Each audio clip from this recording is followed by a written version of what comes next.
Hello and welcome to my channel. Today I'm going to be going through my sketchbook for this year's Inktober. For those who don't know, Inktober is basically a challenge started by a guy called Jake Parker in 2009, so it's in its 10th year now, and the idea is that you do an ink drawing every day for 31 days. Now, to me, I don't think it's wrong or cheating if anyone wants to use a different medium they're more comfortable with, or if they don't want to do all 31 days, or basically whatever changes they want to make with the challenge. The whole point is to have fun, grow as an artist, and maybe get out of your comfort zone a little. I actually like Inktober because it's pretty much in my comfort zone.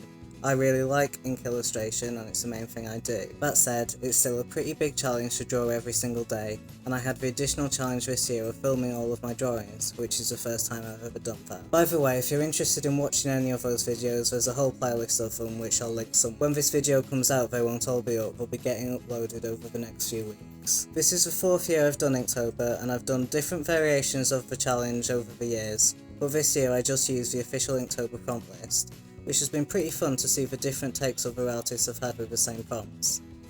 I think some of them I took pretty literally, and other ones I went in a bit of a weird direction, but let's get into it and you can see for yourself. This is the sketchbook I used for this year. I ordered it from eBay because I wanted to try and get one with as close as possible to 31 pages, and I like to try and get things cheap, but I'll talk more about that in a minute. I did like that I could just sort of draw straight onto the front cover, so I just designed my own one for this year.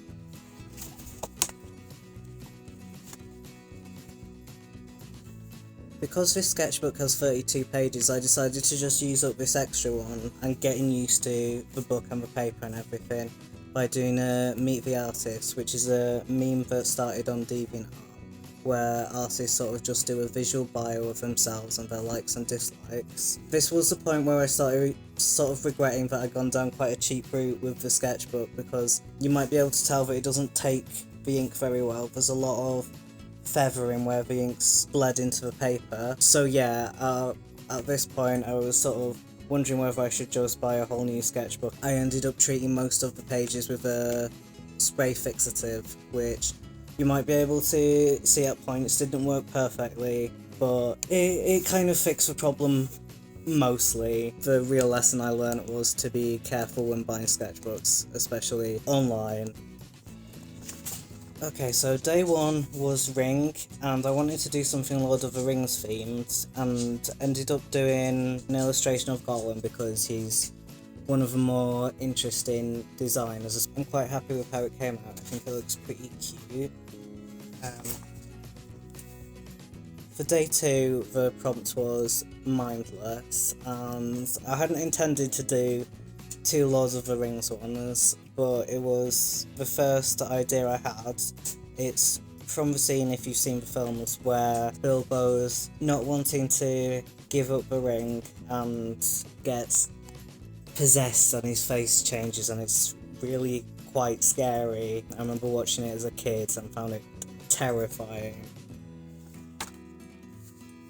Day 3, the prompt was bait, which was a tricky prompt. I went through a few ideas and eventually landed on the idea of queer baiting, which it's basically where a show or a film or whatever sort of teases the possibility of a non-straight relationship and sort of uses that to get more popularity, but then denies that there was ever anything there. A lot of people have been annoyed at all kinds of adaptations of Sherlock Holmes, one in particular, but I just wanted to imagine a version where instead of having straight actors teasing and joking about the idea of the characters being gay, I sort of fan cast queer men in those roles. I based the Sherlock character on Eugene Lee Yang, who's a great actor and filmmaker you might know from the Try Guys on YouTube. And the Watson character, I imagined Nirmal Parchment, who's a really cool plus size model, and he does a lot of work for ASOS. For day 4, the prompt was freeze. I did a drawing of Sapphire from Steven Universe. I wanted to challenge myself to use a different coloured ink, so I ended up thickening some blue drawing ink up. Number 5 was another gay one.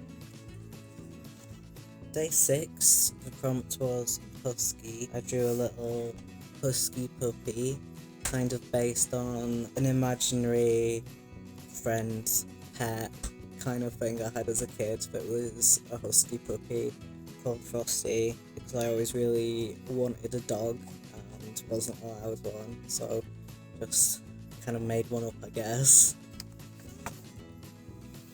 7, Enchanted, is based on a character called Beatrice from a Cartoon Network show called Over the Garden Wall. This is a line from one of the songs. 8 is Frail. This one was inspired by a line from a poem by Sylvia Plath, where she's talking about how frail the human heart is. Day 9 was Swing, which is just a set of swings that have been thrown over the top, so I always found that very annoying as a kid when I was trying to go for a swing and some teenager had looped from around the bar, and the ones near me were always sort of chewed up and people had like cut the edges of them, and yeah, I wanted to give it a sort of idea of being abandoned. Day 10, the prompt was pattern, and I got an idea to do something based on a fairy tale called The Wild Swans from Hans Christian Andersen. One of the main plot points is that a girl has to save her brothers who've all been turned into swans, and she has to collect stinking nettles from graveyards and knit them into shirts to throw over her brothers and turn them back. But she's not allowed to speak for all the many years that she's working on this. She gets accused of being a witch by someone who sees her in a graveyard, and she can't speak to defend herself, so she carries on knitting right up until the point where she's about to be burned at the stake for being a witch, and then she can save her brothers because she's finally finished it. I had a bit of trouble when drawing it because I wanted it to have a black background, but because I'd actually sprayed the page too much with a fixative, the ink didn't really take very well, and instead of soaking into the page too much, which I was trying to avoid, in this case it needed about 4 coats of ink to get to this, and it's still quite patchy in places, so yeah, it didn't come out exactly how I was imagining it, but I'm pretty happy with the main image and the blisters on her hands and her feet for all the stinking nettles. Number 11 is Snow. I based this on another fairy tale. This one's from Snow White. Again, lots of different versions. This one is based on the Brothers Grimm version, where before the Wicked Queen gives her a poison apple, she tries 2 other methods: ribbons for tying up corsets, and she basically just pulls it really tight and suffocates her. The second one is a poison comb that poisons her, but only as long as the comb's in her hair. This one's one of my favourites, prompt 12, Dragon. I kind of cheated a bit with this because it's not exactly a dragon, it's a cryptid from Alpine folklore called the Tatzelfern. It's also known as the Alps dragon, so that was kind of my reasoning. It's usually described as having the body of a snake and the head of a cat and sometimes it's got 2 legs, sometimes it's not got any legs. I always thought it sounded really cute. Most of the drawings I've seen have just a sort of normal furry cat's face on it. I thought with part of it being a snake, it'd make more sense for it to be a hairless cat. A lot of people don't like them, but I think they're really sweet. And yeah, I think they look pretty cute.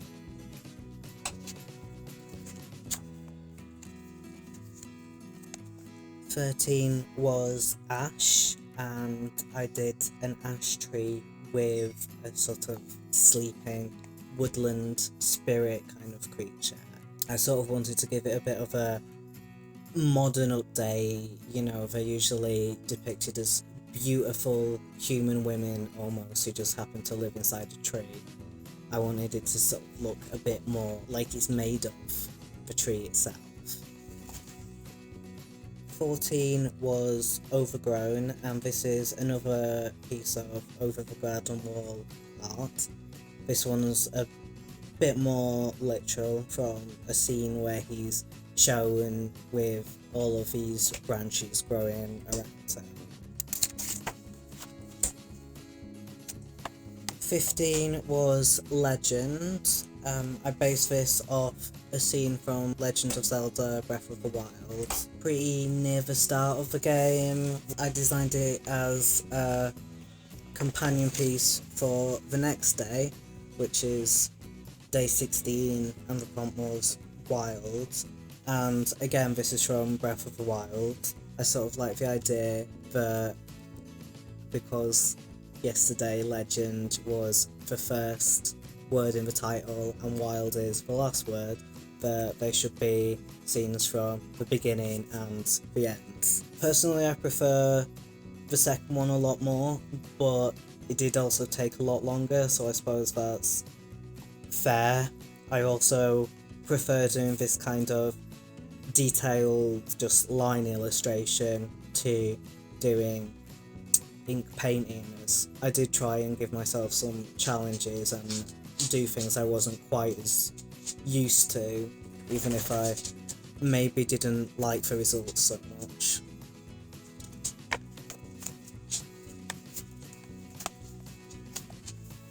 Day 17, the prompt was ornament, and I drew this porcelain dog. They're called Staffordshire pottery dogs, I think. They're usually based on spaniels, and they're usually in this kind of pose with a chain on them. Sometimes they have flowers painted on them, and they were really popular in Victorian times. Now I think they're thought of as a bit tacky, but I really like them. I think probably that's why I like them. I like that they look a bit silly and over the top.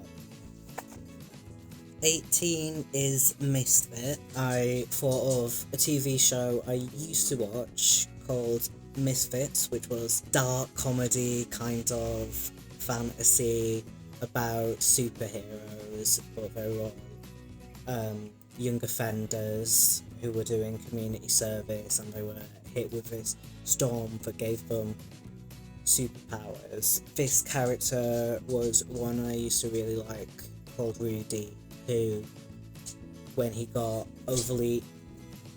Stop licking my sketchbook! Get down! Good boy! This is a character called Rudy, who I used to really like, and whenever he got really emotional, he'd split into 2 different versions of himself. A more confident version, and then a more sad, serious version. This one was for day 19 Sling, and it's a view of Michelangelo's statue of David from the back, so you can see the sling that he uses to fight Goliath. I just basically wanted to do this one because it's an amazing piece of sculpture. I think I have drawn a few different versions of David before, but from the front. This is day 20, treads. This one I based on saying where angels fear to tread. It's Crowley and Aziraphale from the show Good Omens, which I watched pretty recently. It was very good. Unfortunately, this scene didn't actually happen in the show, but I like to imagine. Day 21 was Treasure, and this is based on a quote and a scene from the Disney film Treasure Planet. Yeah, I think this went fairly okay, considering that again I was having the problem with the ink not fully taking because I'd sprayed too much fixative on the page and it made it a bit too glossy. 22 was Ghost. I based this on the Ghost of Christmas Past from Christmas Carol by Charles Dickens because I always really liked the way that he described that character. It's quite difficult to imagine because in the book he sort of describes them as being both young and old, both light and dark, and constantly changing, sometimes having multiple limbs, sometimes having no limbs, having this big, I think in the book he describes it as a big just light coming out of their head, but I imagine it's sort of a gas flame because they're also carrying this big sort of candle snuffer along with them, and yeah, it's just a really difficult thing to kind of visualize. I think the favourite way I've seen it be done is actually in the Muppet Christmas Carol, where they got the effect of the clothes sort of floating around it by making a special puppet and floating it in a water tank. I think this actually was one of my favourite ones to do, and I put some colour in it, which is unusual for me. Day 23 is Ancient, so I thought of Assassin's Creed Odyssey, which I played this year. Yeah, I really enjoyed it. I played as Alexios, and the people I live with both played as Cassandra, and it was fun seeing the different experiences. It was a really fun game to play. Day 24 was Dizzy. I think it was pretty successful. I can kind of see what I was going for. Day 25 was Tasty, and I based this on another sort of tacky, kitschy character from the past. In the 1950s, there was a company called the Sun Rubber Company that made a lot of rubber squeaky toys in the shapes of little teddy bears and lambs and things that were very kind of over the top cute, and I wanted to draw one that's a bit more sinister with some little vampire teeth and blood. Day 26 was Dark, and I based this on the new Dark Crystal series on Netflix. Yeah, I really like the original film, and I always thought that the Skeksis were very creepy. This one is based on a character called Skekso. If you've not seen The Dark Crystal, it's a Jim Henson puppet film. It's just a beautiful looking film and TV show in general. It's been done really nicely. Day 27 is Coat, and I drew Poe and Finn from the current Star Wars trilogy. Could have maybe drawn these for my queer baiting prompts as well, but you know, that's a whole other issue. Day 28 was Ride. I'm okay with this one. The horse didn't come out quite as I wanted because originally it was a lot smaller, and then I thought, oh, it's too small for her to be riding it, so I wanted to make it bigger, but I just kind of made the chest bigger and didn't make the horse any longer, so the proportions are a little bit off. but yeah, it's okay. Day 29 was injured, and I did another Lord of the Rings one. This is inspired by sort of more of the book version, really. The film, we only kind of see him hit by about 2 or 3, but in the book he's sort of hit by a great big volley of them, which, you know, I always thought seemed a bit more dramatic, but I guess that being said, the film made it a bit more realistic, but I sort of pulled from like Saint Sebastian, kind of. There's a lot of art of Saint Sebastian because he was shot with a lot of arrows. Day 30 was Catch. This is my dog Alfie. Yeah, I'm pretty happy. I think it looks like him. I had to sort of stitch 2 photos together to use as reference, because in the original photo I was basing it on his head was pointed sort of away from the camera, so I wanted to like have one where he is looking up at it and being a bit more engaged. Day 31, the prompt was Right. I based this on a poem by Christina Rossetti called Goblin Market, and that's the last one. So yeah, that was my Inktober sketchbook tour. I'm pretty happy with how the month went, really. Like I said, it was my 4th one, and I think I've improved gradually year on year, which is all you can really hope for, I guess. If I'd have known ahead of time, I would have used a different sketchbook. A lot of the drawings took maybe twice as long as they should have, because I had to keep going over and over points to get the lines looking how I wanted, and getting ink washes to look smooth. But oh well, you know, I'm pretty happy with the results, and it's I like having my Inktober's all in a different sketchbook for each year, so I can look back at them, look how far I've come. And if you're still watching, hopefully you enjoyed looking through my sketchbook with me. And if you're interested in watching my other Inktober videos, I've been putting time lapses up in a playlist, which I'll have a link for in the description. If you've been doing Inktober, I hope you've had fun as well. Like this video if you'd like to. Subscribe, it means a lot to have your support, and I hope to see you again soon. Bye!